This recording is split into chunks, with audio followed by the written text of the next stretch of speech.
Hello everyone, you're in an all-new episode of Movie Review, and right before Star Wars: The Last Jedi arrives everywhere in cinemas this week, I'm gonna revisit Star Wars: The Force Awakens.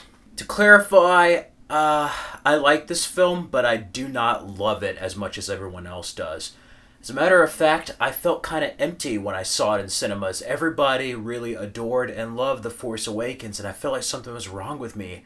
I've always been a Star Wars fan, and Force Awakens to me is a good movie, but it's not a good Star Wars film, and it feels rather soulless. And I don't know what it is, whether it's the absence of George Lucas, the story directions, or it being a basic retread of Star Wars: A New Hope.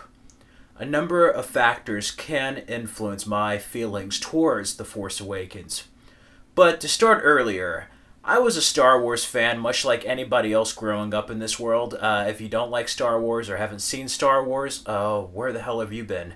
But I love Star Wars. I grew up with the original trilogy on VHS. I was born after they came out in theaters, and I later on saw the special edition films, played the video games. The prequels came out, and that was a whole other thing. That was a new universe being brought to Star Wars, new worlds being explored, different stories. And it was kind of like a second coming of Star Wars. Not in the way that we saw with the original trilogy, but definitely a different facet of that universe. And when 2005 hit, much like everyone else and George Lucas, I thought that 2005's Revenge of the Sith, Episode 3, was going to be the final one. And it was. Until 2013, we got news that George Lucas sold Lucasfilm to Disney, and that Disney was going to make episodes 7, 8, and 9. That drew a lot of speculation because any Star Wars fan out there, you know what happens in the books, which are regarded as legends now, with the Thrawn trilogy, Heir to the Empire. You have Shadows of the Empire, Dark Force trilogy. A whole bunch of different stories in the universe are now considered legends. And before that, I was like, are they going to follow the Thrawn trilogy? What's going to happen? And then Harrison Ford was announced, Carrie Fisher and Mark Hamill, and I was just like, wow, what are the possibilities going to be? There's no way that this film could have met expectations. The expectations and hype were just too big. And there was too much time in between the films. Also, you have a beginning, middle, and an end for the original trilogy and the Star Wars saga, so where else could they have gone? And that's pretty much the problem with this film. It feels forced, and it's just like undermines everything that the original films set up. And we don't get to see the trinity of Han, Luke, and Leia interact with each other, and they're not really that much of the main characters, which brings a question of why have them at all. But it is a world after the original trilogy, and it does involve the Skywalker family to some degree, as well as the ashes of the Empire. Of course, J.J. Abrams was announced director, and I'm happy. That was the only director I could see directing this film or a new Star Wars, especially after his work on Star Trek from 2009. It's probably the most Star Wars-esque Star Trek film ever. I like his work into that, and as well as the sequel, Into Darkness. So he was on board as director. Yet another writer who needed more of a year to write. So we got Lawrence Kasdan, who helped write Empire Strikes Back, Return of the Jedi, and Raiders of the Lost Ark. Those, however, were also based on George Lucas's stories, so I felt like they should have had more of his ideas in here, but I'll get to that later. J.J. Abrams directed this, production went in, and in 2015, Star Wars: The Force Awakens was released everywhere. And it was well acclaimed, but I personally walked out of the theater heartless. I felt like my heart is gutted, my soul. It felt like a soulless Star Wars. It wasn't the Star Wars that I grew up and loved. I love both the original and prequel trilogies. And this just felt like an empty shell of that. And why? I don't know.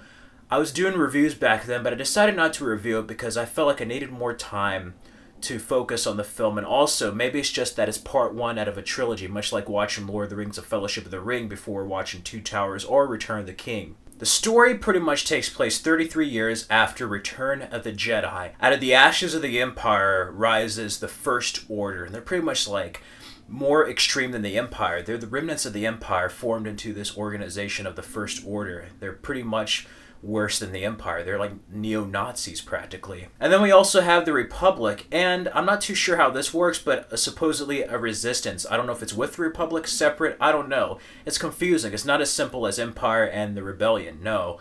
But it's a resistance and republic against this First Order, and they're pretty much trying to stop this First Order from taking over the galaxy. Basically, they're trying to stop the Empire from rising again. A lot of mysteries are presented in this film, and supposedly a tragic event happened to the Jedi. The Jedi were wiped out by a pupil. Sound familiar? Yeah. Luke Skywalker was trying to build a new Jedi temple, and the Jedi were taken out by the Knights of Ren. And Luke has felt guilty. He feels torn. He just feels broken, so he goes into exile, and that's where this film picks up. They're trying to find the location of Luke Skywalker. He's gone. So it starts on this planet of Jakku, where Poe Dameron is there. Oscar Isaac is Poe Dameron with BB-8, probably the best droid, and is actually inspired by an original design for R2-D2. Very well done, and that's one thing I have to say. J.J. Abrams really goes back to using practical effects in real locations, which really benefits the film and makes it feel like the original trilogy. The First Order is introduced, and this is where we get to see our main antagonist, Kylo Ren. He's a mysterious figure, much like a Darth Vader 2.0. He has this mask, and he's trying to find the location of Luke Skywalker, which is hidden in this droid. And that's where the story kind of starts to feel more like A New Hope. I mean, it's not entirely like that, but it does play it safe. Basically, the way I described this before in other videos, Star Wars The Force Awakens is good, but the story, you realize you've seen it in a better film called Star Wars, much in the way of you watch Superman Returns and you realize you've seen it in a better movie called Superman the Movie. It's kind of the same thing for me. You have this trooper, like a stormtrooper, and he's kind of going rogue. He's kind of not wanting to do what the others are doing. He doesn't want to kill. And you find out it ends up being John Boyega's character, Finn. Not his designated name, but they end up making Finn. He ends up getting Poe Dameron out. And their ship gets crashed, and you think Poe Dameron dies, and Finn is out on this desert. While he's exploring the desert, we get to be introduced to Rey, this mysterious woman. She's a scavenger, and she was left there at a young age. You really don't know much about her, and that's where J.J. Abrams' whole mystery box plot device gets put in. There's been very much speculation over Rey's lineage, as well as her past and future. I personally think she's a Skywalker or a pupil of Luke Skywalker, or somebody who's a Jedi. But yeah, you get to see a whole bunch of little nods to like the Rebellion and AT-AT. There was a great battle that happened on Jakku that was gone into further detail in the Battlefront game. But she ends up running into Finn, meeting the droid. She thinks he's a resistance fighter. He's not, so they go on the run. They find a pile of garbage, a Millennium Falcon, and that's where it starts off. Later on, when they're out in the free, out in the clear, in space, Han Solo and Chewbacca find him, and that's where they end up going on this journey of trying to get the plans to the Resistance and outrun the Empire. However, there's a deeper connection there, and I just love it. Harrison Ford is perfect in this. He really, really loves playing Han Solo. He owns the role, and this is one of his best performances as Han Solo in this film.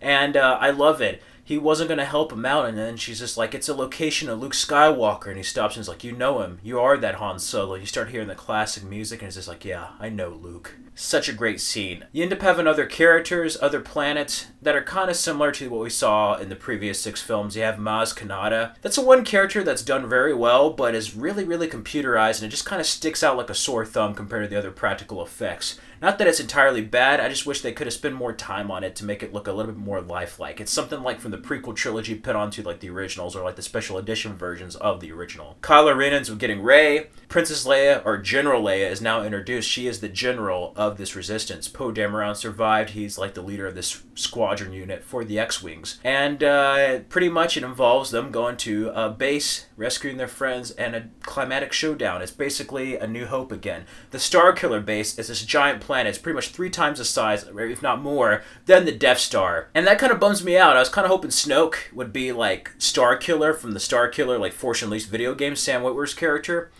But I know it was a nod to Luke's original name, but you just don't know that much. And Snoke, he's like this giant hologram figure now. He's probably going to be regular size, but that's another character that's entirely CGI that kind of throws me out of it a bit, especially since Andy Serkis is such an underrated actor. He could have probably done that with practical makeup, and it would have been much more effective. But you find out that Kylo Ren is in fact Ben Solo, the son of Han Solo and Princess Leia, General Leia, Leia Organa. So Han, besides rescuing away with Finn and Chewbacca, has to go confront Kylo Ren and bring him back. Of course, he dies, and that ticks me off. I knew he was going to die, but say what you will, man. Star Trek and Star Wars, besides J.J. Abrams directing 2 films, you know what else they have in common? A famous character gets killed on a bridge in their 7th installment. Chewbacca, though, he shoots him. It was such a great scene, and I love it because of the lighting. You think he's going to join the light side. You think he's going to go with Han.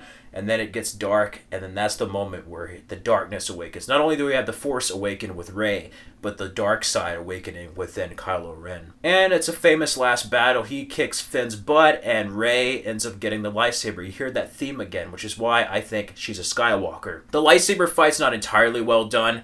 The choreography is not the best. The editing is really choppy with that, and the ship battle, I just don't like it. I don't know, something about it just feels cheap, and I know it's kind of cool with some of the effects, but like seriously, I just hate how they're always like woo, woo, and they're like yeah, and it just feels like a fan film or people playing a video game. It doesn't feel very Star Wars, and the dialogue in this is a bit off. I know there's other characters that offended people in the prequel, such as the Gungans and Watto, but like they never said, oh, we don't all look like that, with Finn being like dark, African, you know? He doesn't say like, oh, not all those Resistance fighters look black.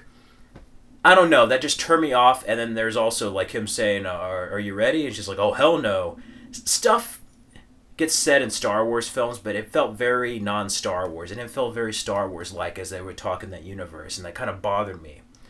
Besides the lazy retreads, we then get Han dying, the planet blowing up, and Rey going off to find Luke Skywalker, and that's when Luke Skywalker appears in like the last 40 seconds of the movie. And that kind of bums me out. It's a serious cliffhanger. I love how wizard and kind of sorcerer-like he looks. He's like Merlin now, passing Excalibur, but I don't know.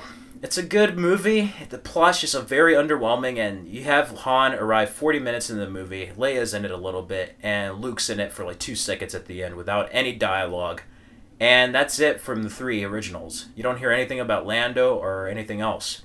And I know a lot of time has passed, but it just bummed me out.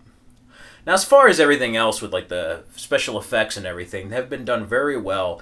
Mixed with practical effects and computer-generated effects blended together is very well done. And I have to respect J.J. Abrams for going a bit old school for this. Again, it's a different look from the prequels, but still has some of the same prequel technology in there. It's just not as much. In many ways, it's almost like a mesh between the prequel and original trilogies. I think Daisy Ridley does a fine job as Rey. She's a standout here, and she's a very new up-and-coming actress. She's fantastic. There's a level of authenticity. John Boyega, he has a different accent, but he speaks kind of like with an American accent. He does an okay job here.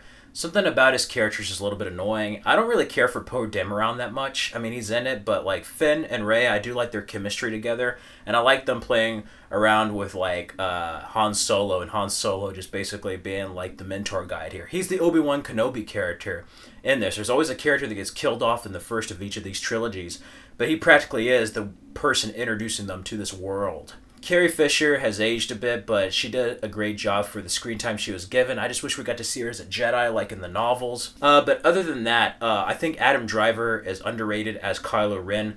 I don't like the character too much. He was more menacing with the mask. And another thing with the dialogue, you have Poe Dameron there, and it's just like, who you talk? Do you talk? Do I talk? Do you talk first? It felt like it was trying to be like a Josh Whedon thing or something. I don't know.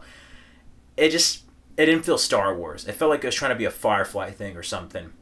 But, yeah, besides him being kind of like an emo brat who didn't really have that much motivation other than having bad parents, which I just don't believe, I do like his conflict. You could tell that it's kind of tearing him apart going from light and dark, and he doesn't know what to do. I liked Anakin's motivations better as far as like him trying to prevent Padme from dying, but it was almost like he was good and then bad. 0 to 100%, where Kylo Ren is really having a struggle. We really get to see that. I kind of wish Anakin was done more in that way. I think Hayden Christensen did a fantastic job as Anakin, but like, yeah, Adam Driver really conveyed that very well. The conflict, his internal struggle as a character, and eventually to that climatic scene between him and Han Solo. Did such a great job, and yeah, even though that fight wasn't the best lightsaber fight, you gotta remember, he took a shot from Chewbacca and he fought him wounded. That's pretty impressive. And I'm thinking he might be good. I don't know, because he says, I can show you the ways of the Force instead of the dark side. That's very odd wording. I don't know. But Besides that, you have Chewbacca and Mark Hamill. I like his appearance in this, and it's just a shame we didn't get to see all three characters put in, or a flashback scene. Maybe we'll get one in Last Jedi. Above all, it has the mystery box thing that J.J. Abrams has, and I like the mystery box if they know what the hell they're doing. Lost felt like they were making it up as they go along. This has questions set up, but I don't know if they exactly know what the answers are. Maybe it's other writers. Maybe we're going to find out in Last Jedi. Who knows? But I felt like the original trilogy did not need that. Vader was just a villain. You didn't need to know that he was Luke's father. That was done in a separate installment. Again, maybe I feel better about this if I see part 8 and 9, much like Lord of the Rings with like 1. This is just like Fellowship. I need to see the other parts of the trilogy to see the complete beginning, middle, and end of the story. John Williams' score, I really like his score in this. There's certain moments that are really great, but other areas that are really lazy, and it sounds very soft at the beginning. It doesn't have that umph. Besides the 20th Century Fox logo missing now, it doesn't have that umph. It felt louder, and the lightsaber sounds and some of the laser sounds don't sound as loud as it did in the previous movies. I don't know, it just sounds like it's very kind of like tame and just kind of like downgraded. It's just like a instead of like a I don't know. It doesn't feel like you can blow out your home theater system with this movie as much as you did the previous 6 films. And speaking of lightsabers, how the hell did they find Luke's blue lightsaber? I know there's many theories, but I mean, he had a severed hand and a freaking city of clouds. I don't know. Who knows, but I do like Obi-Wan's little voice in there. And it does, again, have some foreshadowing and theories on Rey being a Skywalker of some sort. But, Snoke. Who is Snoke? I don't know. Is he Grand Moff Tarkin? I don't know. Maybe, I have a theory that he's either Master Sifo-Dyas or Darth Plagueis the Wise. He could also be the Emperor, or I think he's an ancient Sith or some other type of being. In the Dark Force trilogy of novels, there is an ancient Sith that was trapped in suspended animation in the Temple of Yavin, in the original Jedi Temple.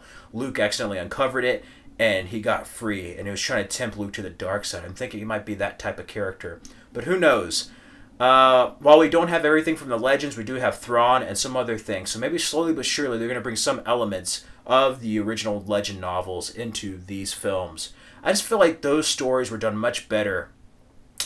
I just wish particularly maybe they had Han, Leia, and Luke stories and their kids done in this film instead of what they did here with Disney. I know they wanted to do something original, but they really should have gone with some of George Lucas's ideas or previous novels and just reworked them into a different story. Just use some elements. I felt like this would have been better if like the main characters were still the focus, but they gave way leading the new generation. And this one, I felt like this film would have been better for me if you didn't have any of the original members. If it was just new characters, then I could judge it on its own and it wouldn't be so underwhelmed. It wouldn't undermine everything that came before.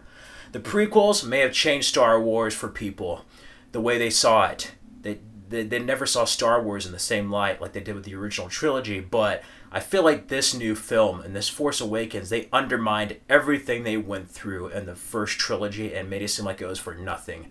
And that's what makes me feel kind of ticked off about it and just underwhelmed. But it's a mixed bag for me. But I can see it as a good film. I respect it for what it is. I just don't think it's the best Star Wars ever, and I know a lot of people love this film. It just made me feel like I had a hole in my heart. It felt soulless, and it made me just feel gutted as a Star Wars fan. I actually liked Rogue One better than I did Force Awakens. So I have to see how Last Jedi is, but if I had to give Force Awakens a score, I would give it a 4 out of 5, an 8 out of 10, and a B+. That is my score for Star Wars The Force Awakens. I wanted to review this after seeing it back in 2015, but I really had to process it. I didn't really know what to think about it, and I didn't want to have this type of review when everybody was loving it. I thought something was wrong with me. I thought I outgrew Star Wars. And it wasn't until I saw Rogue One that I realized, no, there was something missing from The Force Awakens. And I felt like Disney just rushed it. I felt like they should have spent a year or two more on the script and maybe just filmed all 3 of these episodes together like Lord of the Rings and then release them year after year. It's a shame that they missed a May release with this for its 40th anniversary, but it's nice getting in December. And we have The Last Jedi. It looks promising. Maybe this is a start to a great trilogy. Who knows? But the second one is going to be the one that makes or breaks this trilogy. And they played it safe the first time around. We'll have to see. It's not my favorite J.J. Abrams film, and I was kind of disappointed because I actually like his Star Trek rendition, and I like some of his other films more, like Mission Impossible 3 or Super 8. Even Into Darkness I like more than Star Wars. Star Wars just felt soulless. But it's not entirely his fault either, and I think they should have gone with George Lucas's ideas. it's always hard when you don't have the main original creator there or writer, and you can tell it's trying to move forward on its own. Above all, if they're done with this trilogy, I hope they move on to more standalone movies and just explore different parts of the universe we haven't gone over yet. And I think the biggest gripe, besides the story and directions they went in, what they could have gone, what happened, I think it's because you already had an ending to the story with Return of the Jedi. I can watch this film, but it really sucks after watching all 6 films or the original trilogy. Basically, it's just really bad watching it after Return of the Jedi. I just hate this film. I love it. I think it's a good movie, but it's one of those films where the more I watch it, the more I think about it, it just kind of pisses me off even more. Like, I can't explain it. It's like something that's just festering up each time I think about the film or watch it. And certain character developments, it does have a bit of the hero's journey in there, but you don't really have that much development as far as like the hero's journey, as far as acquiring skills. You don't really have that Luke Skywalker, Harry Potter type of thing going on, but I think it's because Rey has already been trained and she just doesn't know it yet. So we'll have to see who Rey's parents are and what's going to happen with her and Luke. Again, a literal cliffhanger, and it's just a shame. Yeah, Luke, he's the main hero of the original trilogy. If you asked me 5 years ago, hell, 10 years ago, 12 years ago, if you asked me at the end of Revenge of the Sith, hey, there's going to be an episode 7, I would have laughed. But if you said that Luke Skywalker was going to be in there for 2 seconds without any dialogue, I would have been like, you're out of your mind. He's the main hero, and he's just put into there, so I don't know. I like this movie, but again, I didn't love it as much as everyone else did, and I was a Star Wars fan before Disney bought him out. Everybody's kind of jumping on the bandwagon of like, Star Wars, woo, it's the one I grew up with, not the prequels. I don't know. I like the first 6 films better than I did this one, but it's still a good film, and I give it a 4 out of 5, an 8 out of 10, and a B+. Again, I know there might be some people who hate this review, but those are just my thoughts on the film, revisiting it before Last Jedi. If you haven't seen Force Awakens, where have you been? But if you haven't, check it out. If you're a fan of the other movies, definitely check it out. It's worth one viewing, although I don't know what your reaction's going to be on it, really. And if you haven't seen the original Star Wars or prequel Star Wars, go and watch them. But if you have seen Star Wars The Force Awakens, let me know in the comments below. What did you think of the film? Did you love it? Did you hate it? Did you think it was just okay? I'm kind of like in the middle.